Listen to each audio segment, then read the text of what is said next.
이럴 수도 있고 저럴 수도 있다는데 비트코인은 네. 저는 100% 지금보다 훨씬 더 비싼 뭐 이른바 10억이 될 수도 있고 50억이 될 수도 있고 훨씬 더 비싸게 거래될 거라고 보고 있어요. 그걸 너무 확신하기 때문에.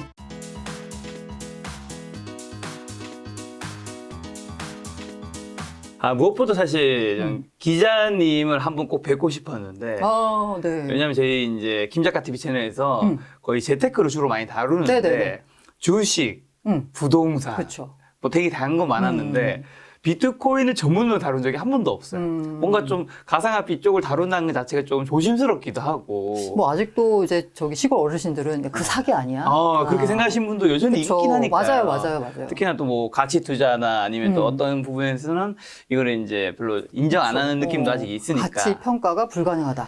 네, 그래서 이쪽 업계에서 좀 굉장히 좀 그래도 전문성을 인정받고 네. 계시는 또 요 분이면 뭔가 음지보다 양지에 계신 분 같다. 네, 그렇네요. 제 전문가는 아니고 네. 제가 느끼기에는 그냥 쉽게 말을 해주는 것 같고 대중의 언어로 제가 기자 일을 하다 보니까 쉽게 써야 되잖아요. 그래서 그쵸. 사람들이 이해할 수 있으니까. 뭐 교육받을 때는 중2도 이해할 수 있는 수준으로 써라. 뭐 이렇게 얘기하니까. 네. 그래서 아마 제가 많이 여기저기 나가는 것 같아요. 뭐 전문가분들은 많이 계시지만 네. 그분들은 이제 어렵게 말씀하셔가지고. 네. 그럴 수 있죠. 그래서 오늘 이제 이 가상화폐 네.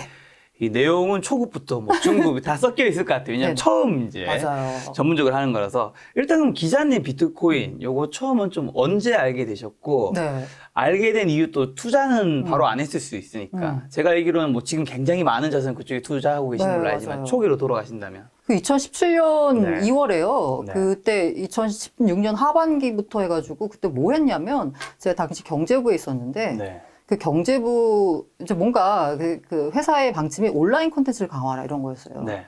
그래서 우리 경제부에서는 무슨 온라인 콘텐츠를 강화할 수 있을까를 얘기하다가 어떤 친구가 우리 한번 맨날 경제부 기자들 뭐 좋다 기사만 쓰지 야 그렇게 좀 지가 하지. 맞아. 그런 악플 좀 달리잖아요.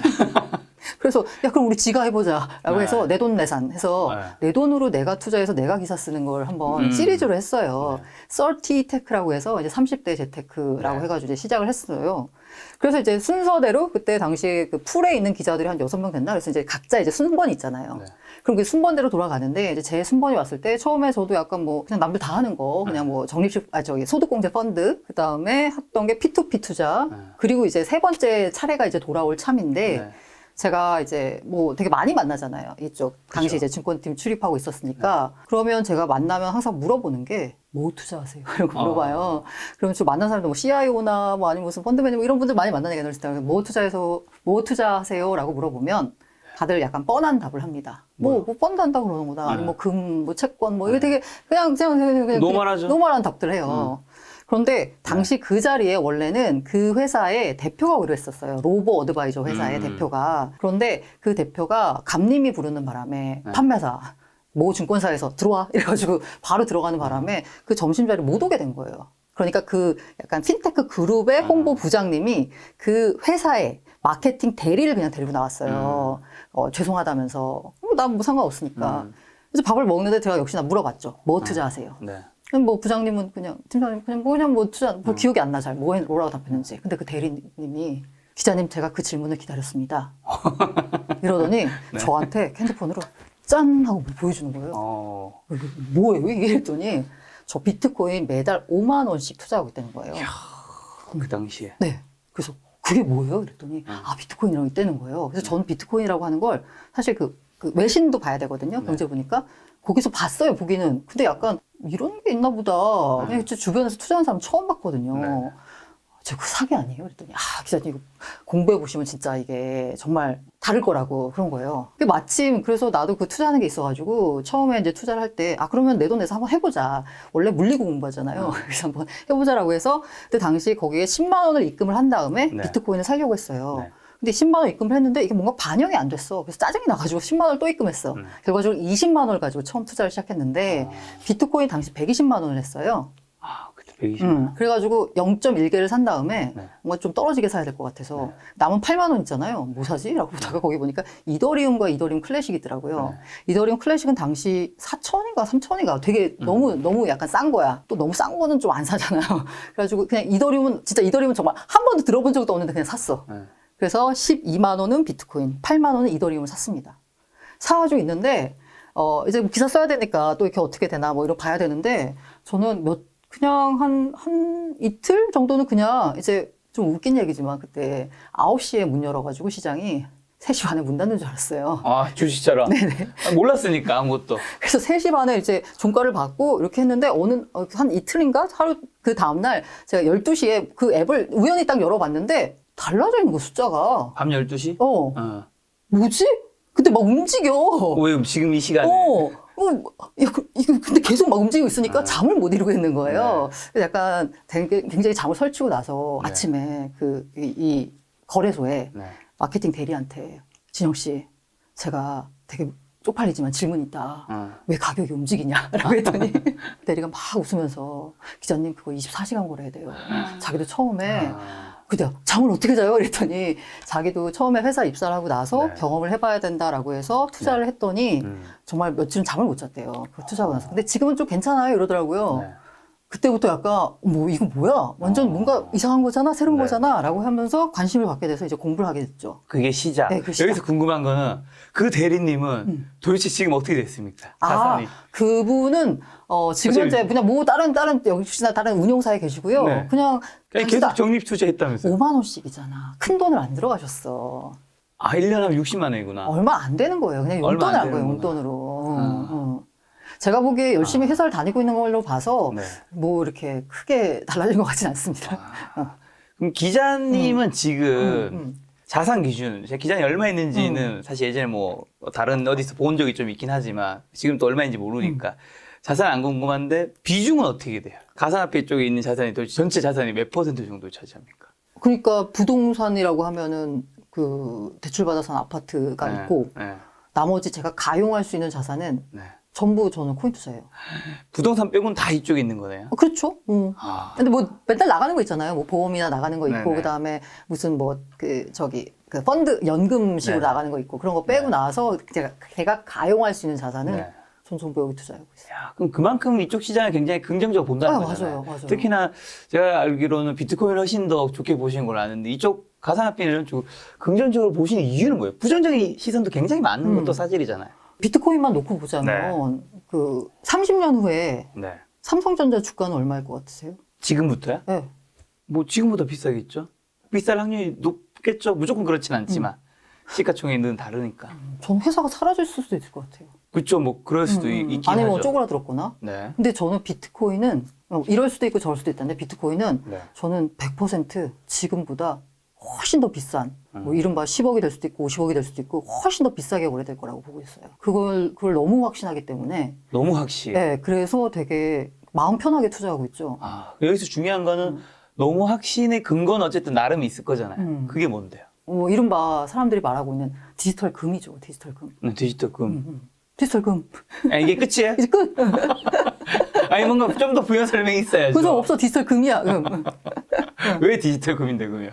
디지털 금의 성격과 너무 닮아있기 때문인데 네. 오히려 금은 예를 들어서 어제 되게 큰 금광이 발견됐어. 그러면 금의 공급이 늘어나니까 금값이 떨어질 수도 있잖아요. 그렇죠. 근데 여기는 그냥 2,100만 개 끝. 게다가 지금 현재 뭐 여러 가지 이유로 네. 프라이빗 키를 잃어버렸다든가 기타 등등의 이유로 소실된 게 한 300만 개 정도 돼요. 그럼 대충 한 1,800만 개를 놓고 네. 전 세계 사람들이 나눠 갖는 거예요. 그렇죠. 이 한정된 희소한 재화를. 자, 그럼 여기서 다시 질문이 오죠. 그게 무슨 의미가 있다고? 그러니까 내가 지금 그 얘기 하려고 했어. 그게 무슨 의미가 있다고? 어.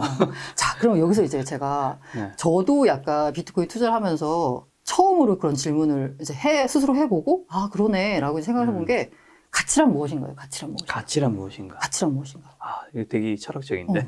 그럼 내가 들고 있는 이 10,000원짜리의 네. 가치는 어디서 올까? 신뢰?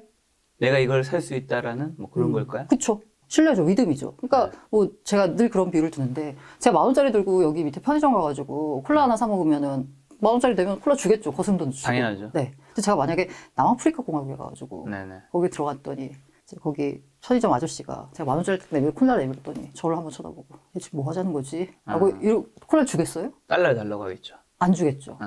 근데 제가 달러를 만약에 10달러짜리 내밀었다라고 하면 어떨까요? 그래 해주겠죠. 해주겠죠. 왜?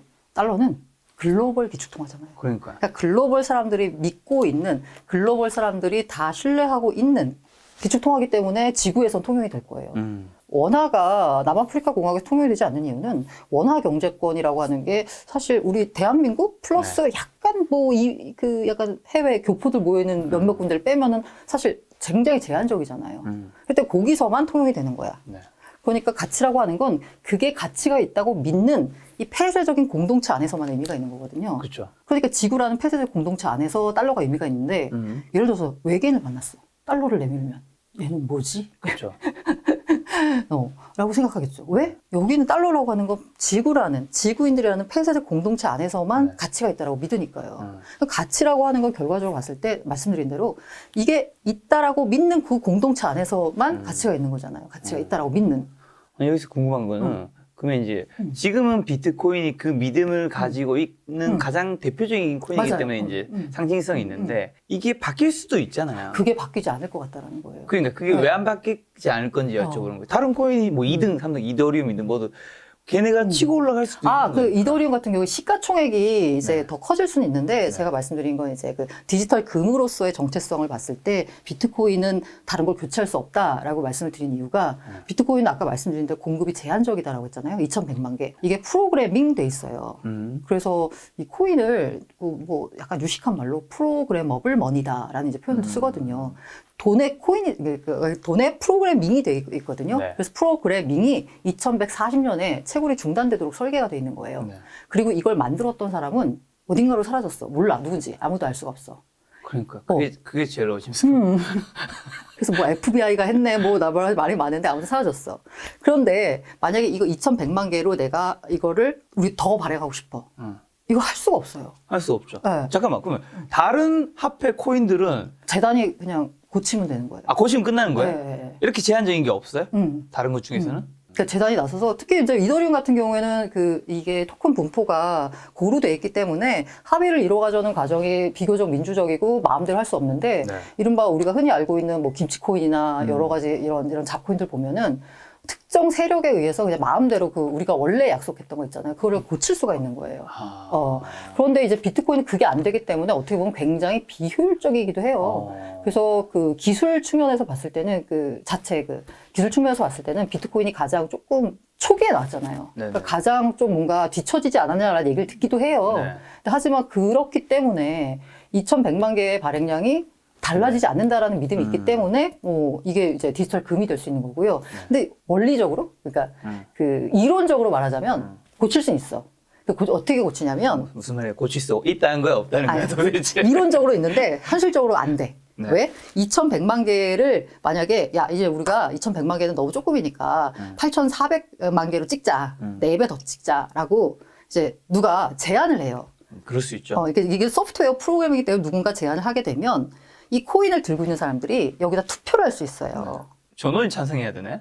아니 그건 아니고 51%가 찬성하면 돼요. 네. 여기서 문제가 뭐야? 야, 내가 2100만 개 중에 하나를 들고 있는데 찬성 안 갑자기 하겠지. 8400만 개로 늘어난다고 누가 거기다 동그라미를 던지겠어요. 네네. 그러니까 이론적으로는 가능하지만 네. 그래서 되게 이 커뮤니티에 돈 짤 중에 그때 MBC 어떤 교수님이 나와가지고 2100만 개 이거 바꿀 수 있다라고 말씀하셨거든요.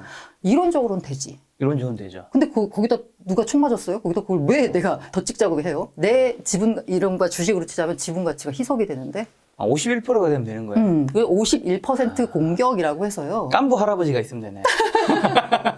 마지막 내가 실제로 그 51% 공격이 이제 이른바 체인이 이제 해킹을 당하고 위협을 받는 거거든요. 네. 여러 가지 유형 중에 하나가 51% 공격이 있는데 지금까지 비트코인은 유일하게 한 번도 해킹을 당하지 않은 지금 뭐 10여 년의 역사를 자랑하면서인 거죠.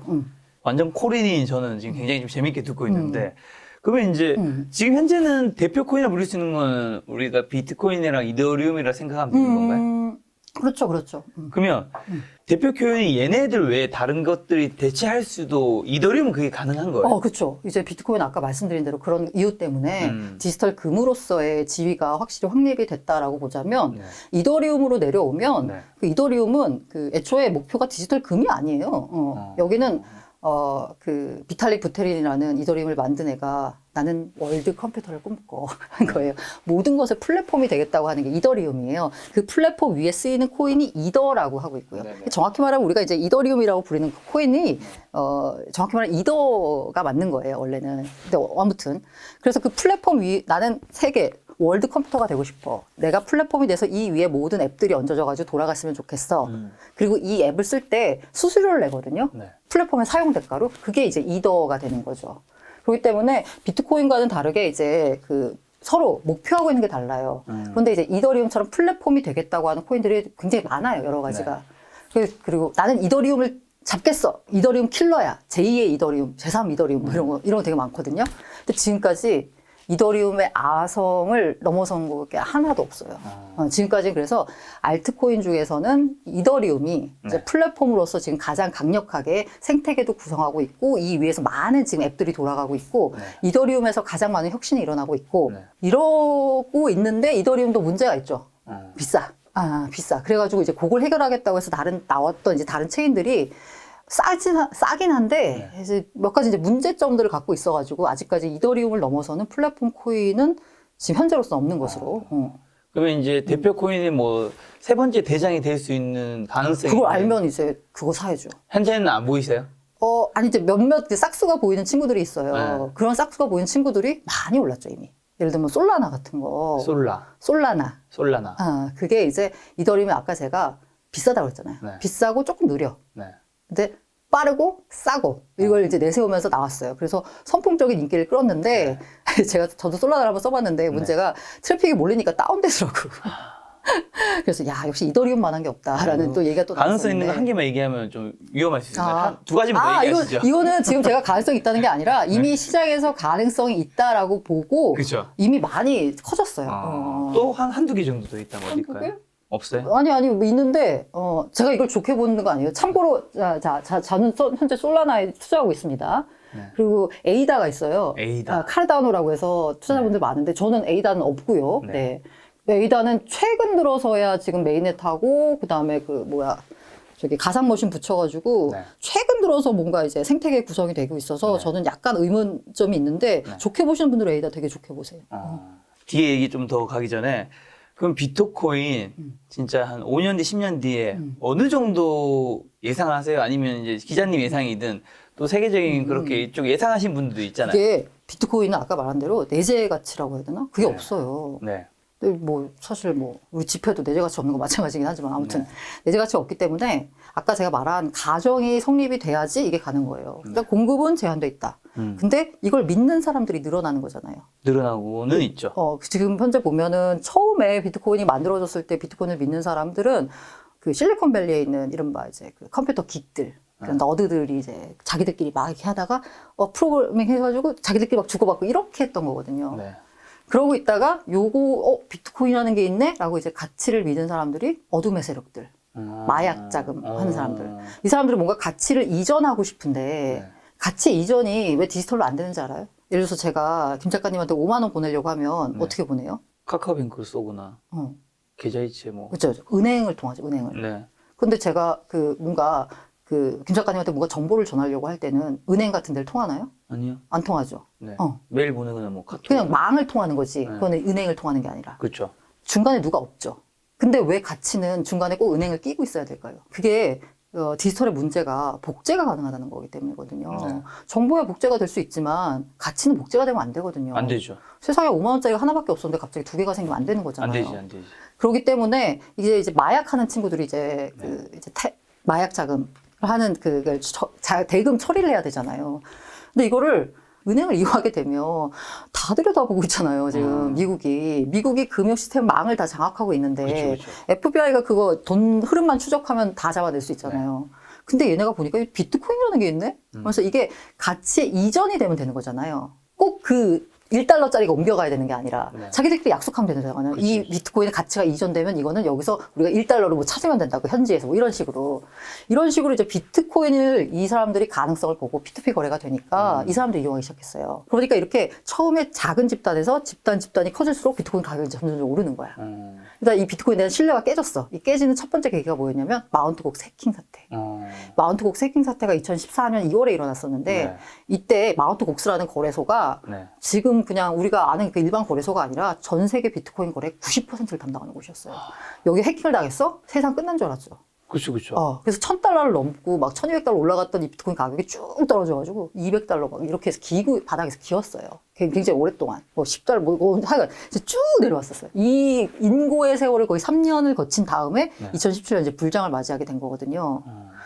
이렇게 보면은 그리고 이제 마운트곡스 2014년 터지기 전에 네. 처음에 이제 그 2009년 뭐 이 초에 개발자들 그 다음에 이제 마약 집단, 마약 거래 집단 그 다음에 또 발견하기 키프로스 사태 났을 때 키프로스 사람들이 비트코인이라는 게 있구나. 내 돈을 지키는 데는 비트코인만한 게 없구나라고 생각을 한 거예요.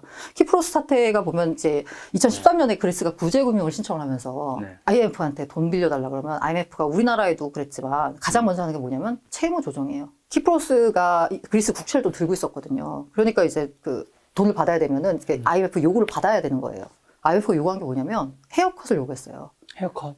그게 뭐냐면 통장에 예를 들어서 김 작가님 통장에 100만 원 있잖아요. 그러면 야 우리 50만 원 맺는 걸로 치자 하는 거예요. 네. 그렇게 이제 근데 물론 이제 되게 약간 서민들 돈까지 안 하고 그 예금액이 얼마 이상인 사람들은 다 헤어컷을 이제 그걸 요구를 했어요. 근데 그걸 받아들여야지 이제 구제금을 받을 수 있으니까 그걸 받아들였어요. 그러니까 키프로스 그때 당시 사태 보시면 아시겠지만 이 은행에 줄을 쫙 서 있어. 현금 인출하려고. 자, 내가 은행에다 돈을 넣잖아요. 10,000원짜리를. 그러면 그 돈은 내 돈인가요? 내 돈 아니에요? 아니에요. 나는 그 돈을 요구할 수 있는 그 인출권을 갖게 되는 거예요. 그렇죠. 근데 이게 뭐 평시에는 별로 문제가 안 돼요. 네네. 근데 이런 상황이 펼쳐졌을 때 갑자기 내 돈인데 나 100만 원 있는데 갑자기 어느 날 이거 50만 원만 있다고 치래. 말이 안 되잖아요. 그냥 빨리 돈법으로 간 거구나. 그러니까 내 돈에 대한 온전한 소유권에 대해서 사람들이 생각하게 됐고, 야, 그럼 이걸 빨리 어떻게 내가 완전한 소유권을 가질 수 있는 돈을 가질 수 없을까라고 했을 때 키프로스 사람들이 그때 비트코인에 대한 수요가 엄청나게 일어났었대요. 그러고 있다가 마운트곡스 터지면서 이렇게 가라앉았다가 2015년, 16년에 이 중국 쪽에서 또 이렇게 중국 사람들이 아무래도 이렇게 자산을 좀 해외로 돌리는 걸 좋아해요. 어찌 될지 모르기 때문에. 해외로 돌려야 되는데 이게 은행망을 통하면 자꾸 걸리고 어렵잖아요. 그러니까 약간 어둠의 수단으로 이걸 돌릴 수 있는 방법이 바로 비트코인이어서 그때 2016년 말부터 하반기부터 해가지고 중국 쪽에서 비트코인에 대한 수요가 굉장히 많이 있었대요. 이렇게 해외 자금을 이제 돌리려고 하는 그런 수요들 때문에. 그러면서 2016년 말 그리고 2017년 초에 중국 정부가 은행들은 앞으로 비트코인 거래하지 말라고 그 거래소들이랑 막 이러면서 여러 가지 대책들을 그때부터 이제 내놓기 시작했죠. 이게 문제가 있다라고 판단했기 때문에. 자기들의 자본을 통제해야 되는데 통제할 수 없는 구멍으로 자꾸 이제 나가니까 외부로 외화 유출이 되니까. 비트코인의 시작과 좀 확산에는 뭔가 음지가 좀 굉장히 많은 부분을 좀 차지했다라는 느낌이 드네요. 음지가 아니라 이게 보면은 이 중앙화된 어떤 곳에 통제를 받지 않는 거잖아요. 통제를 받지 않는 거잖아요. 그러다 보니까 그렇긴 한데 뭐 아까 말씀하신 뭐 마약이라든가 돈을 좀 빼돌린다. 아니 그거를 음지라고 생각하는 게 이걸 아니라 양지라고 말할 수는 없잖아. 돈에 대한 온전한 소유권을 내가 갖는 거라고 이제 받을 수 있는 거죠. 그렇게. 네. 자 그럼 코인 가격이 24시간 매일 돌아가잖아요. 저는 이거 보면서 저 비트코인 그쪽 가상화폐 진짜 조금 투자를 하고 그냥 보기만 하고 있는데 우리가 주식이라는 거는 뭐 회사의 뭐 악재라든가 여러 가지 소식에서 뭐 주가가 뭐 사람들이 사고 팔고 하면서 오르락 내리락 하는데 코인은 혹시 뭘로 움직이는 거예요? 그러니까요. 그거는 몰라요. 왜 움직이는지 사실 저도 모르고 뭐 그냥 오로지 수급인가요? 아니요. 수급이 있는데 수급을 촉발하는 그런 이슈들이 있죠. 예를 들면 뭐 규제 이슈가 나왔다 이러면 당장 악재로 작용해서 떨어진다거나 아니면 뭐 예를 들어 테슬라가 뭐 채택했다 그러면은 이제 또 올라가고 그렇지. 약간 뭐랄까 이런 수급이 움직이는 거는 이제 트리거가 되는 뉴스나 뭐 뭔가 계기가 있기 때문이잖아요. 그렇죠. 근데 이제 이런 얘기를 하면서 가장 많이 듣는 비판 중에 하나가 뭐냐면 야 어떻게 지금 시가총액이 이게 지금 2조 달러 되나? 안 되나? 뭐 2조 달러 좀 안 되나? 아무튼 그런 게 어떻게 뭐 머스크가 한마디 한다고 해서 그렇게 가격이 춤추냐. 맞아요. 그게 말이 돼? 라고 하면서. 몇몇 유명 인사들의 발언으로 요동치잖아요. 사실 주식보다 좀 더 심하긴 하잖아. 맞아요. 그리고 주식은 몇몇 유명 인사들이 발언한다고 해서 요동치나. 가끔 그런 경우 있을 수 있죠. 뭐 있죠. 테슬라 같은 경우 지금 주가가 나 주식 팔 거야. 수. 뭐 그렇죠. 네, 아무튼. 네. 근데 그 부분에 있어서 저도 한번 고민을 해봤어요. 네. 이걸 어떻게 생각을 해야 될까에 그러니까요. 대해서 제가 내린 결론이 뭐냐면 네. 이게 아까 제가 말씀드린 대로 비트코인이라고 하는 건 이른바 내재 가치가 없잖아요. 여기를 통해서 뭔가 매년 현금 흐름이 얼마가 창출돼 이런 게 없는 거잖아요. 그러면 아까 제가 믿음이라고 했잖아요. 네. 그 믿음을 사람들이 뭔가를 믿게 되는 그 과정을 한번 생각을 해보면 네. 뭔가를 믿게 됐을 때 어떤 사람들은 뭔가 자기가 뭔가 이렇게 열심히 책을 보고 막 공부를 했더니 진짜 이거는 뭔가 맞는 것 같아 하면서 논리적으로 이제 설득을 당하는 사람들도 있고 아니면은 주변에서 뭔가 자기가 믿을 수 있는 누군가가 네. 정말 야 이거는 한번 믿어봐. 뭐 종교의 일종일 수도 있고 이게 제가 아까 내가 비트교라는 표현을 쓰는데 믿음이라는 측면에서 되게 종교와 닮았다라고 하는데 그렇게 누가 내가 정말 사랑하는 사람이 내가 믿을 수 있는 사람이 이걸 정말 믿는다라고 하면 같이 믿을 수도 있는 거잖아요. 그렇죠, 그렇죠. 네.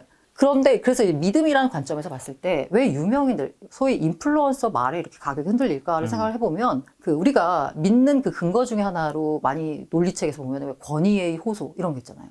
있죠. 메시지보다 메신저. 네. 그러니까 저 사람이 저렇게 말하면 저거는 뭔가 있는 거네 라고 해서 믿을 수 있는 거잖아요. 그러니까 사람들이 약간 비트코인 가격이 오를 때도 약간 반신반의하면서 뭐 이러고 있었는데 갑자기 테슬라가 샀다라고 하니까 테슬라가 샀다라고 할 정도면 저건 가치가 있는 거네 라고 생각을 하게 될 거예요.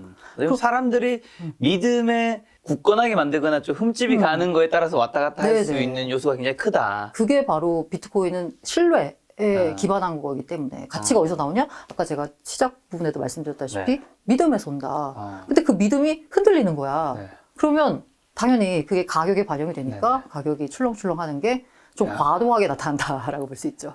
기자님이 어쨌든 뭐 믿음에 그런 거에서 산다는 건 알겠는데 글로벌 투자 기관들에서도 이제 비트코인이나 이런 가상화폐를 조금씩 사고 있잖아요. 그럼 그분들은 고객들이 물어봤을 때 왜 사고 있냐 했을 때 그분들이 우린 믿고 있어서 산다 이렇게 얘기하진 않을 것 같은데 도대체 그분들은 왜 사요? 그분들도 역시나 이게 가치가 올라갈 거라고 이제 믿고 있는 거죠. 믿고 있는 건데 설명 그렇게 안 할 것 같았어. 그 기관들이 사는 거는 대충 이 자산 배분 관점에서 사는 경우가 많아요. 왜냐하면 비트코인에 지금은 뭔가 약간 뭐 나스닥과 동조됐다 뭐 이런 얘기도 나오고 있는데 어쨌든 이 한 10년 정도 뭐 이렇게 시계열을 길게 해서 봤을 때 비트코인이 가장 전통 자산과 다르게 움직이는 자산군이에요. 그러다 보니까 이게 다르게 움직이는 자산을 약간 포트폴리오에 포함을 시켰을 때 이 리스크는 낮추고 기대 수익을 높일 수 있는 효과가 있거든요. 그래서 이제 그때 그 돈나무 언니가 계산을 하기로는 5%를 포함하니까 기대 수익이 확 높아지더라 라면서 그래서 상장사들이 5%를 포함하게 됐을 때 뭐 비트코인이 50만 달러 간다 뭐 이런 이제 예측을 내놓은 거거든요. 그렇기 때문에 그 이제 이 자금을 운용하는 기관들 입장에서는 수익을 많이 내는 것보다 안정적으로 내는 게 굉장히 중요해요. 리스크를 줄이면서. 그때 비트코인을 약간 포함을 시키면 리스크는 줄이고 수익은 더 기대 수익이 높일 수 있는 효과가 있기 때문에 5%니까 이게 크진 않으니까. 비트코인 뭐 몰빵하는 데서 없잖아요. 그렇죠. 네네네. 그런데 기자님은 기관 아니잖아. 나는 개인이잖아, 개인. 굉장히 너무 높은 수치가 아닐까. 맞아요. 근데 주변에서 많이 들었을 것 같은데요. 이게 투자하는 건 좋다.